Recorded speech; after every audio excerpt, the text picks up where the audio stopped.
Assalamualaikum warahmatullahi wabarakatuh.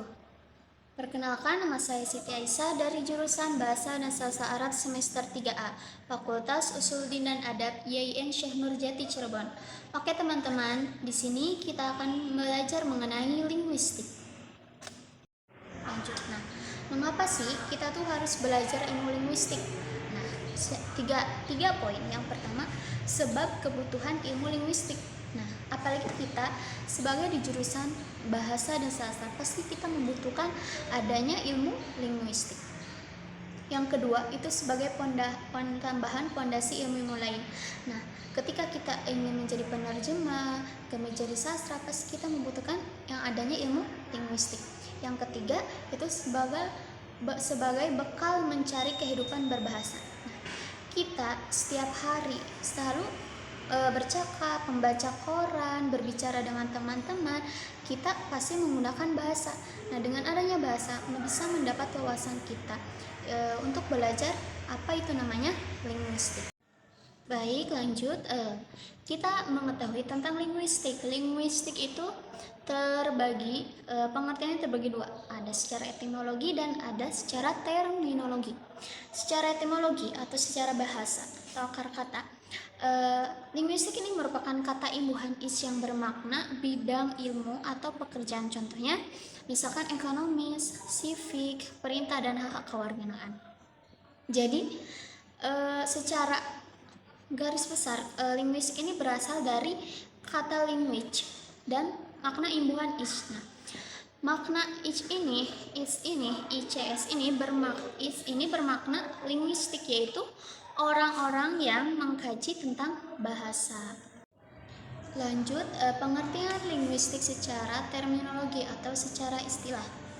Nah, diungkapkan oleh para ahli. Secara istilah ini merupakan penggunaan kata untuk sebuah istilah khusus untuk penggunaan dan ruang lingkup yang digunakan dalam konteks-konteks tertentu.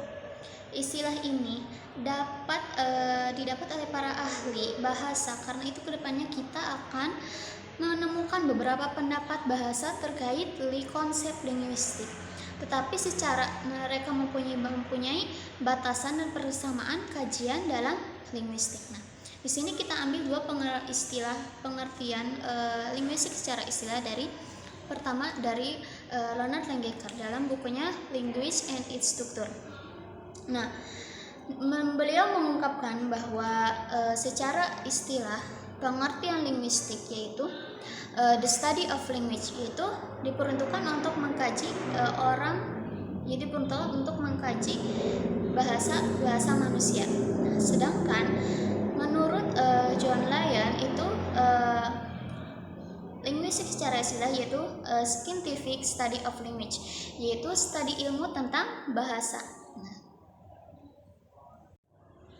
Nah, kedua pendapat ini sangat menguatkan dan saling bekerja sama dalam pelajaran linguistik, karena ketika Leonard mengatakan bahwa linguistik ada pada bahasa manusia, sedangkan pendapat yang kedua John Lyon yaitu cara mengkaji bahasa dengan menggunakan saintifikasi. Nah, kedua pendekatan ini memuat informasi adanya ontologis, epistemologis, serta ilmu-ilmu bahasa, karena apabila kita merujuk pada tata bangunan pada suatu keilmuan, maka setiap keilmuan itu memiliki 3 pilar landasan suatu keilmuan.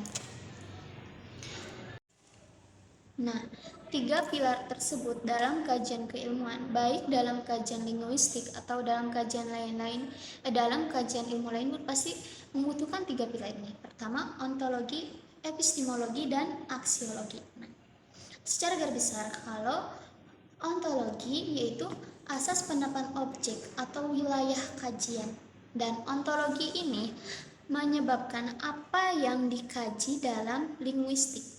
Kemudian yang kedua yaitu epistemologi.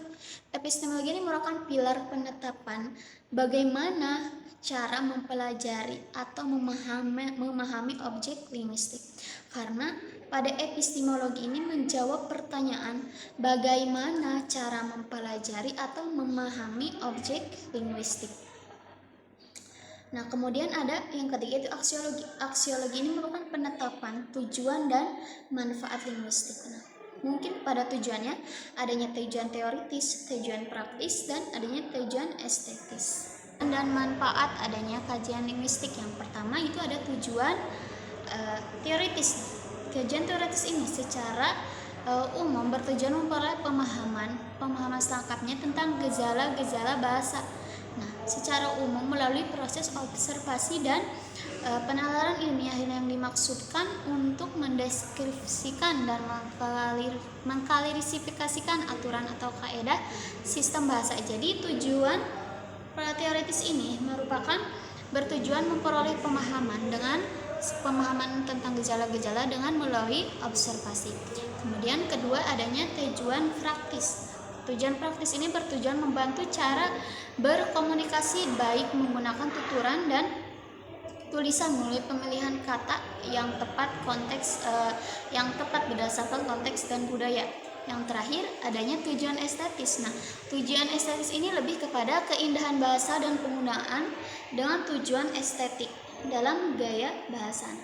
Biasanya tujuan estetis ini kita bisa temukan dalam adanya puisi, novel, dan karya sastra. Lanjut tentang objek kajian linguistik yaitu bahasa. Tentunya kajian linguistik ini kan bahasa, pasti objek kajiannya itu tentang bahasa. Bahasa adalah sebagai objek kajian linguistik. Manusia baik lisan maupun tulisan yang mempunyai karakteristik khusus di mana tidak dapat disamakan dengan bahasa.